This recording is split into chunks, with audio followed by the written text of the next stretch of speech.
आखिर क्यों लाई बीजेपी चुनावों में ईडी, और ऐसा क्या कर दिया राहुल गांधी ने दमोह में ऐलान के युवाओं में भर गया जोश।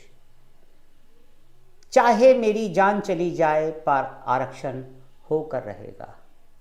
और क्यों उत्तर और दक्षिण के खेल में फंस कर रह जाती है बीजेपी, या मैं कहूं कि क्यों फंस कर रह गई बीजेपी। नमस्कार दोस्तों, मैं विचित्र भारद्वाज हाजिर हूं अपने प्रोग्राम सच झुकेगा नहीं और वक्त थमेगा नहीं। सबसे पहले हम बात करते हैं चुनावी लड़ाई में ईडी के आगमन की। भ्रष्टाचारी कोई भी हो, किसी भी पार्टी का हो, कोई भी नेता हो, छोटे से बड़ा, सब अगर किसी ने कोई भी कुकर्म या कोई गलती की है या कोई कृत्य किया है या कोई अपराध किया है तो ये हक बनता है कि भारत सरकार उसको सजा दे। लेकिन ऐसा क्या हो जाता है राजस्थान में कि हर जगह होती है ईडी की रेड। 121 मुकदमे दर्ज होते हैं जिसमें से 115 मुकदमे केवल और केवल विपक्ष पर साधे जाते हैं।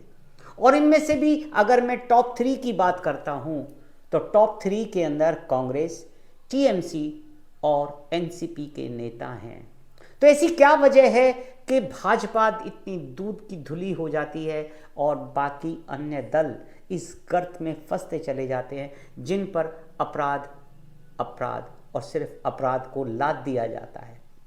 ऐसे क्या कारण हैं दोस्तों कि भाजपा सिर्फ और सिर्फ इस चुनावी खेल में या इस चुनावी प्रचार तंत्र के माहौल में ईडी को लाकर अपनी तरफ साधने की कोशिश करती है। इधर दमोह में राहुल गांधी ने एक ऐलान कर दिया, केजी से पीजी तक की पढ़ाई को निःशुल्क यानी कि फ्री करने का ऐलान कर दिया। ऐसा करने से युवाओं में जोश और सिर्फ जोश भरता चला गया। अब बात करते हैं हम महाराष्ट्र के उस उग्र होते आंदोलन की, जहां 2024 में कहीं ये चुनावी मुद्दा बनकर तो नहीं उभरेगा। दोस्तों, चाहे मेरी जान चली जाए लेकिन आरक्षण होकर रहेगा, ऐसा कहना है मनोज जरांगे पाटिल का, जो इस समय अनिश्चितकालीन भूख हड़ताल पर आरक्षण को लेकर बैठे हुए हैं।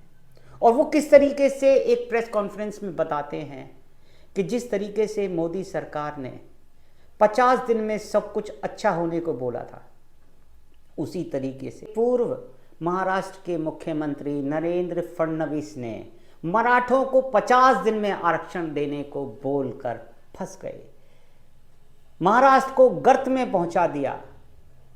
और उसी तरीके से आज एकनाथ शिंदे ने मराठा छत्रपति शिवाजी की झूठी कसम खाकर हमें आरक्षण के इस महाकुंभ में धकेल दिया।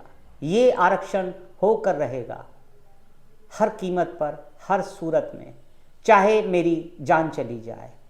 साथ साथ उन्होंने ये भी कहा कि जितनी मेरी तबीयत बिगड़ती चली जाएगी उतना ही महाराष्ट्र के युवाओं में जोश भरता जाएगा और इस आंदोलन को कहां से कहां पर पहुंचा दिया जाएगा, शायद बीजेपी सरकार इससे अनभिज्ञ है।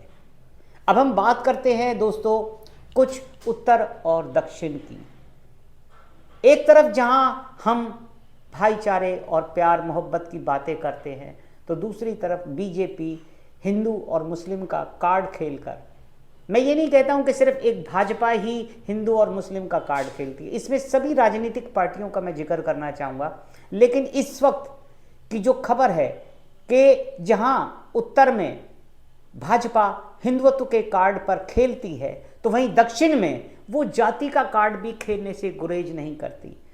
अमित शाह स्वयं एक मंच से बोलते हैं कि अगर कर्नाटका में हमारी सरकार बन गई तो इस बार ओबीसी का मुख्यमंत्री होगा।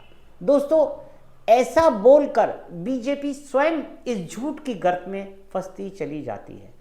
दोस्तों, क्या झूठ का पुलंदा पहले भी बीजेपी सरकार खेलती आ रही है या बनाती आ रही है?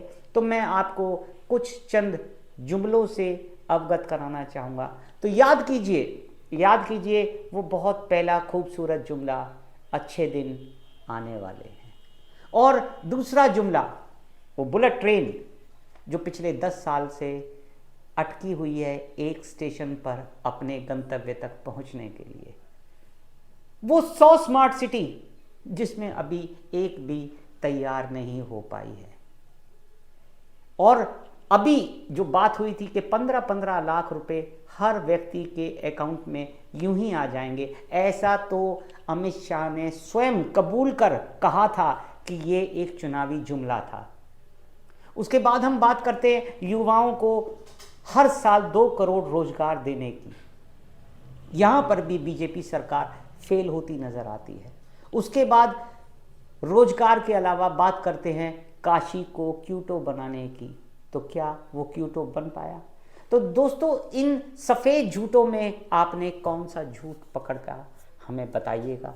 लाइक शेयर कमेंट्स कीजिएगा, हमारे चैनल को सब्सक्राइब कीजिएगा।